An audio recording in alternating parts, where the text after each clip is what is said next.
বাংলাদেশের রাজনৈতিক অ্যারেনাতে যদি আপনি রাজনৈতিক ল্যান্ডস্কেপে যদি বিবেচনা করেন, বাংলাদেশে এমন অসংখ্য রাজনৈতিক দল আছে যেখানে মুক্তিযোদ্ধার সংখ্যা আওয়ামী লীগের চেয়ে অনেক বেশি, কিন্তু এই মুক্তিযোদ্ধার কার্ডটা ওয়ান আফটার অ্যানাদার খেলেই যাচ্ছে হচ্ছে আওয়ামী লীগ।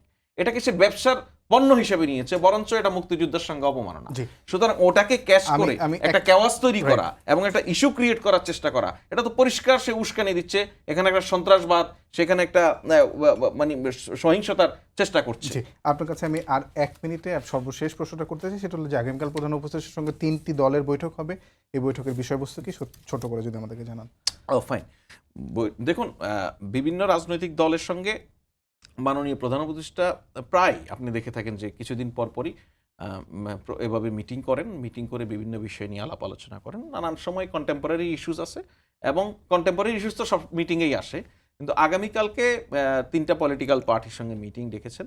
সেই মিটিংগুলিতে মূলত এখন পর্যন্ত প্রধান এজেন্ডা হচ্ছে যে আগামী নির্বাচন সংক্রান্ত যে প্রস্তুতি, সেই প্রস্তুতি নিয়ে এই পলিটিক্যাল পার্টিগুলির সঙ্গে কিছু আলোচনা আর কন্টেম্পোরারি বিষয় আশয় আলোচনায় আসতে পারে।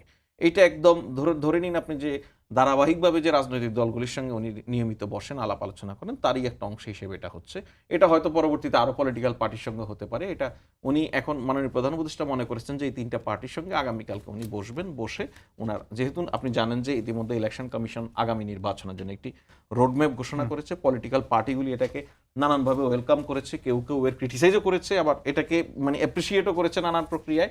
সুতরাং তাদের সঙ্গে যেহেতু আগে থেকেই নির্বাচন সংক্রান্ত বিষয়ে আলোচনা আছে এবং আগামী ফেব্রুয়ারিতে নির্বাচন অনুষ্ঠান হওয়ার বিষয়ে সরকার নানাবিধ কার্যক্রম গ্রহণ করেছে এবং সরকার একটা জিনিস পরিষ্কারভাবে মনে করে, আগামী নির্বাচন কতটা সুষ্ঠু হবে, কতটা শান্তিপূর্ণ হবে, এই বিষয়ে সরকার নানান ধরনের পদক্ষেপ নেবে। যেমন সত্য, এখানে সবচেয়ে বেশি ভূমিকা রাখবে পলিটিক্যাল পার্টি।